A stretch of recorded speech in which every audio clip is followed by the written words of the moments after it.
Yes, welcome all of you in ज्ञान विविधता channel सेठ श्री सुजमल तापड़िया आचार्य संस्कृत महाविद्यालय में आप लोगों का हार्दिक स्वागत और अभिनंदन करता हूँ। आज मैं आपको इंग्लिश का एक जो लेसन है स्टोरी है which is prescribed in 9th class and BA first year, Shastri first year के अंदर इंग्लिश लिटरेचर के अंदर भी ये स्टोरी है।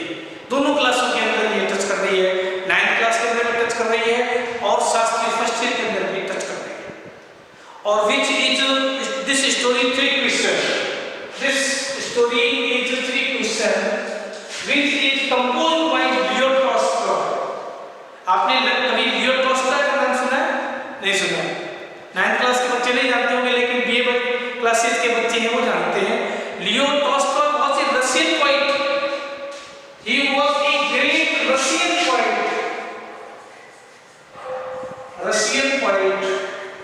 First of all, he was born in 1828, 9th September 1828,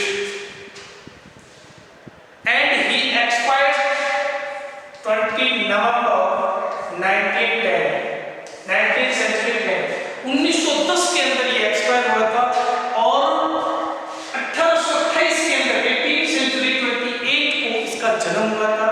He was the great Russian poet in English literature. The War and Peace, which is first novel of Leo Tolstoy, he became very popular by this novel. War and Peace बहुत अच्छा उपन्यास है, इसको आप अध्ययन कीजिएगा। War and Peace 1869 के अंदर पब्लिश हुआ था। वॉर एंड पीस, वॉर का मतलब जो युद्ध होता है, युद्ध और शांति। 1869 के अंदर it was the first novel in English literature which composed bye Leo Tolstoy, and Leo Tolstoy was a Russian poet. बच्चों, इसकी कहानी बहुत ही पेनफुल है। मैंने इसकी एक बार हल्का सा जो ऑटोबायोग्राफी इसकी पढ़ी थी, उसमें इसने लिखा था कि ये बताते रूस के राजा को जार कहते हैं। वहाँ का जो किंग होता है ना रूस का, उसको जार कहा जाता है। लोग जार की बात इतना नहीं मानते थे जितने कि लियो टॉल्स्टॉय की मानते थे। लियो टॉल्स्टॉय की बात इतनी ज्यादा उनके ऊपर वो इन्फ्लुएंस थे कि राजा की बात को टाल देते थे, लेकिन इसकी बात को नहीं टालते थे। बहुत अच्छा लग्जरी जीवन था इसका, बहुत अच्छा जीवन था, लेकिन किसी कारणवश ये थोड़ा काइंड हार्टेड का था, है ना, लालची नहीं था। इसकी पत्नी बहुत लालची थी, तो ये अपनी किसी भी अपने फ्रेंड्स को या अपने अनुयायियों को, फॉलोअर्स को किताबें दे देता था। इसकी पत्नी कहती थी उसकी एवरेज में कुछ पैसे लो, ये उस पैसे की इसको कोई परवाह नहीं थी। तो इसकी और इसकी पत्नी के बीच में थोड़ा क्या हो गया, टकराव हो गया। टकराव होने के कारण ये अपने घर से छोड़ दिया इसने और एक भिखारी का जीवन इसने जिया। देखिए, जिस राजा की बात को लोग टाल देते थे और वो आज अपने घर से इतना दुखी कि वो घर से उसने संन्यास ले लिया। और जब वो मरा तो उसको इतनी ज्यादा नफरत थी, उसने कहा मेरे मरने के बाद मेरी पत्नी मेरे सामने नहीं आनी चाहिए। तो इसकी 3 लड़कियां थी, उन 3 लड़कियों ने इसका दाह संस्कार किया था। तो बच्चों, इसकी जो फैमिली बैकग्राउंड है बहुत ही ट्रेजिक है लियो टॉल्स्टॉय का। देखिए, हाँ, फिर भी ये क्या है, Leo Tolstoy is very popular writer in English literature, Russian popular writer in English literature, who was born in 1828 and expired in 1910, and War and Peace novel is very popular in English literature. It was his first novel in English literature, the 3 question story which is written by Leo Tolstoy. Today we are going to discuss 3 questions story. थोड़ी सी इस कहानी का मैं plot बताता हूँ। There is a very major and minor character, the king and the hermit. The whole story rotated around the king and the hermit. ये कहानी केवल राजा के बीच में और हर्मिट के बीच में इर्द गिर्द घूमती है। And third character is the beard man. Beard man दाढ़ी वाला है। तो एक तो बच्चों उसके अंदर कैरेक्टर कौन हो गया, किंग। एक इसके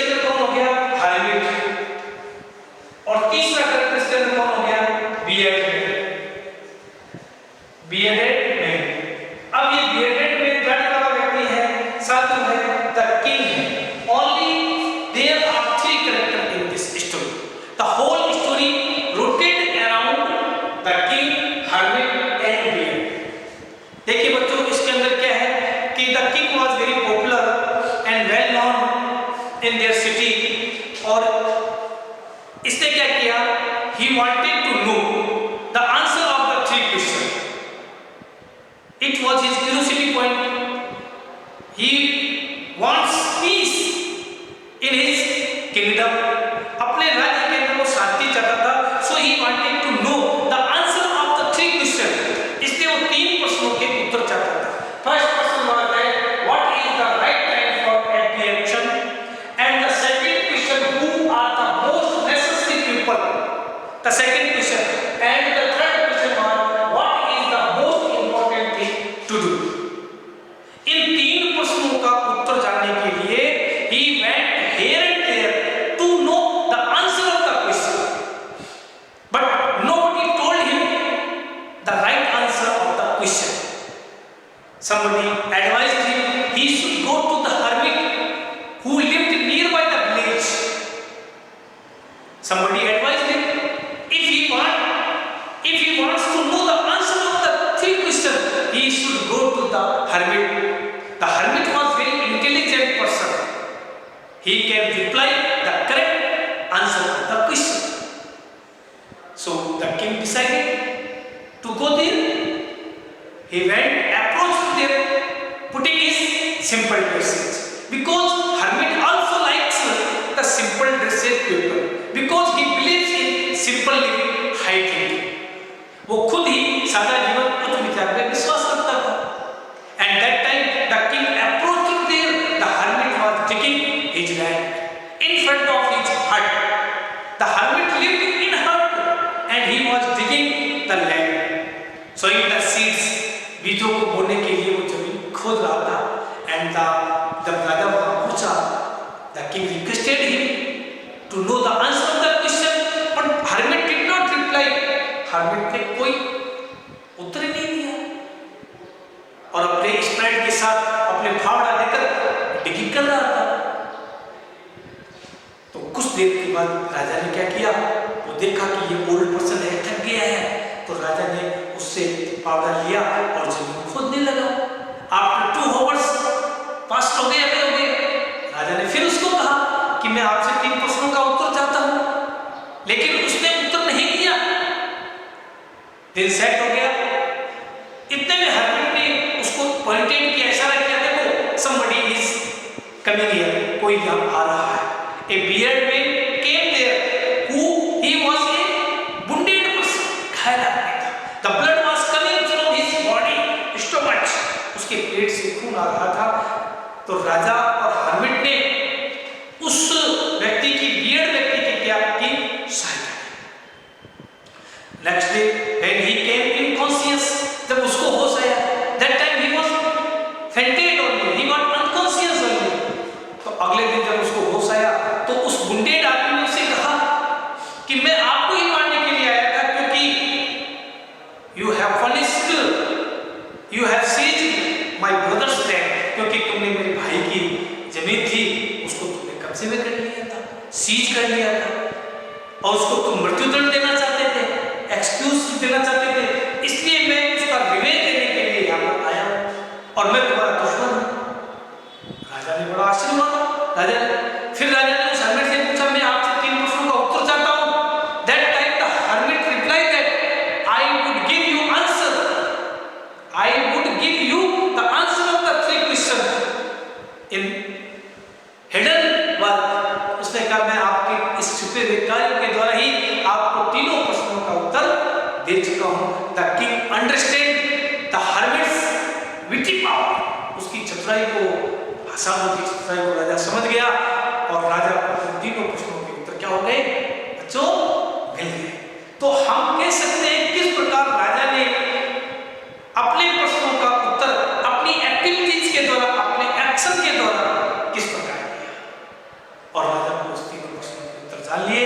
and the king back home his kingdom and ruled silently, और वह अपने आकर और उसके ऊपर शांतिपूर्वक क्या करने लगा, राज करने लगा।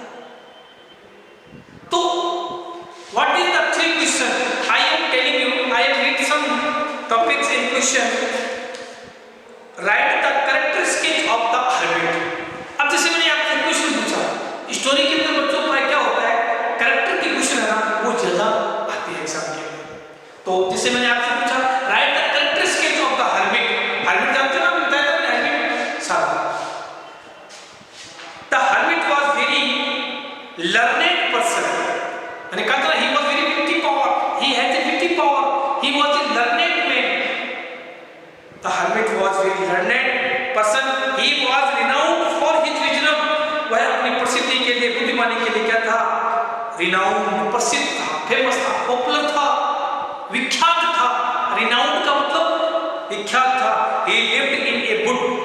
He lived in a wood. वह एक लकड़ी की झोपड़ी में रहता था. Lived past indefinite tense. He lived in a wood. वह एक लकड़ी की झोपड़ी में रहता था. Which never be a quieted. और कठिन परिश्रम करता था. He received none of his common fall. The hermit believed in hard work. The hermit believed in hard work. And that time the king approached him and he was digging. और वो खोद रहा था. तो we can say that he believed in और वह कठोर परिश्रम में क्या करता था? When the king reached him, he was digging ground and sowing seeds. And sow, S-O-W, sow means बोना होता है. Seeds का मतलब बीज होता है. S-W-D-S, seeds. And that time he was sowing seeds. और वो क्या कर रहा था? बीज बो रहा था. He was a hard worker man. Too hard work. And the hermit did not say anything directly. And he did not say anything directly. उसने कोई भी प्रश्नों का उत्तर डायरेक्टली नहीं दिया. But elaborated the incident of the provide of convincing answer the king's questions. और बड़े ही convincing तरीके थे और प्रश्नों को आश्वस्त करने के लिए उसने उदाहरणों के द्वारा उसके प्रश्नों का क्या दिया? उत्तर दिया. King's question, he believed living in a present. He satisfied the king. He satisfied the king. और राजा से संतुष्ट हुआ with his convincing answer. है ना? तो वह उसकी जो आश्वस्त करने वाले प्रश्न उत्तर से क्या हुआ? संतुष्ट हुआ. And what was the answer of the question? I am telling you step by step. First question was that what is the right time for every action? तो इसने उत्तर क्या दिया? इसका answer the most important time was when the king was digging. What is the most important time? तो answer उसको क्या मिला? The most important time was when the king was digging. But as it saved him from his enemy's attack. और वो उस समय काम कर रहा था ना, तो अच्छा हुआ कि उसके प्रश्नों का उत्तर उसने नहीं दिया. नहीं तो वो जो घायल वाला आदमी था, एनिमीज, बियर्ड पर्सन, वो उस पर अटैक कर देता. तो उसने कितनी चतुराई से उसका उत्तर दिया. It saved him from the enemy's attack. क्योंकि एनिमीज उसके ऊपर अटैक कर देता. अगर राजा उस समय वो जमीन को नहीं खोदता तो उसका कितना बढ़िया उसको आंसर मिला. And the second answer, second question, who are the most necessary people? उसका उत्तर क्या है? The most answer thing was that he did good to a wounded man as it turned his enemies into a friend. सबसे महत्वपूर्ण कार्य जो उसको किया था वह घायल व्यक्ति का उसने भला किया था. उसका अपना शत्रु मित्र बन गया और जो उसका शत्रु था, एनिमी था, वो उसका क्या बन गया? क्लोज फ्रेंड, इंटीमेट फ्रेंड बन गया. तो देखिए, शत्रु अगर वो राजा उसमें हर्मिट उत्तर दे देता और वो वहां से चला जाता तो घायल आदमी उसको रास्ते में मार देता. तो वो काम कर रहा था तो वो अच्छा था और उसने इसकी सहायता की घायल आदमी की, और जो शत्रु था वो दोस्त बन गया. तो उसके दूसरे प्रश्न का भी उसको उत्तर मिल गया. And third question was that what is the most important thing to do? अब उसने उत्तर क्या दिया? The most important person was the wounded man whom he attended to. सबसे महत्वपूर्ण व्यक्ति वह घायल व्यक्ति था जिसकी उसने परिचर्या की. तो घायल व्यक्ति की उसने जो हेल्प की, सबसे इंपॉर्टेंट कार्य था. Thus we can say the king understood the answer of the three questions by his activities, by his action. और उसके एक्शन के द्वारा उसके तीनों प्रश्नों का उसको उत्तर मिल गया. What write the brief note on the moral of the story? इस कहानी से क्या शिक्षा मिलती है? I am reading this answer of the question. The moral of the story is that the most important time is the present. The most important person is one who are dealing with at a moment, and the most important thing is to be good to our fellow things. तो इससे इसको moral संदेश क्या मिला? राजा ने तीनों प्रश्नों का उत्तर जान लिया एक्टिविटी के द्वारा। वास्तव में हर्मिट ही सबसे इंपॉर्टेंट एंड लर्नेड पर्सन था और उसने अपने राज्य के अंदर कई लोगों से पूछा, डॉक्टरों से पूछा, किसानों से पूछा, सम्राटों से पूछा, मंत्रियों से पूछा, किसी ने भी उसके प्रश्नों का उत्तर नहीं दे पाया। लास्ट में साधु ने ही अपने एक्शन के द्वारा, अपने बल, अपने छिपे हुए जो सेंस थे उसके द्वारा उसको उत्तर दिया और राजा ने ruled his kingdom very peacefully और अपने राज्य के अंदर बड़ी शांतिपूर्वक क्या करने लगा, कार्य करने लगा। तो ये स्टोरी आपको बहुत ब्रीफ स्टोरी थी, केवल 3 प्रश्नों का उत्तर उसको किस प्रकार आंसर मिला और